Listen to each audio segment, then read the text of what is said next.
Racism is a disease of the heart. When people lose track of the truth that God has put into our hearts, that we're all equal, we're all the same.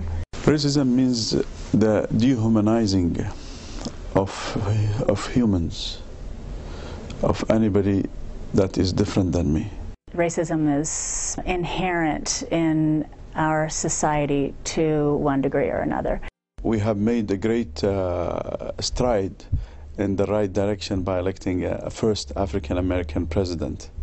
As a society, we are not successful yet in terms of abolishing racism.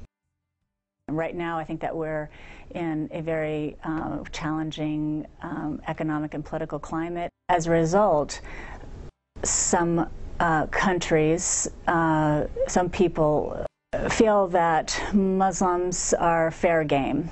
Because now it's not overt but masked in something else, the American fight against socialism. There are profiling all the time in airports, you know. There have been several incidences from our students, teachers, parents who have been victims of insults publicly at parks, stores, baseball games. Feeling as if someone feels that you're really not truly part of the society or the community, you know, it can affect you, even no matter how old you get, no many times you've seen it. People think that Muslims are monolithic, rather than we come from different tribes and nations and backgrounds and different understanding. In the middle of all this negativity, I feel that sometimes our voice is not being heard. There's not much attention in the media to what we have to say. Some people in the media create such, you know, Islamophobia or the phobia of others. It's been a great disservice to link a few people with extremist views, integrate all those ideas that some nihilistic people had with the great majority of people who wake up every day, go to work, pay their taxes, come back home, raise their kids, love their families, love their community members. It's a great injustice. The more we have prominent personalities speak about these issues of racism, the more we are going to defeat racism.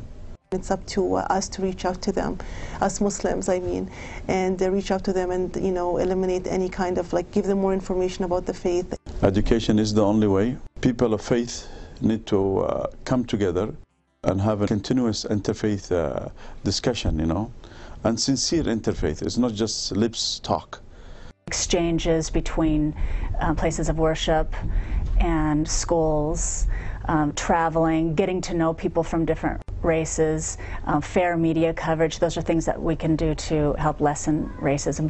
Our presence in the community is to uphold justice. Most people who are willing to take the time to get to know Muslims and their families, they will realize this too, that they are just like anybody else that they would consider American or normalized American, just like anybody else with the same core values.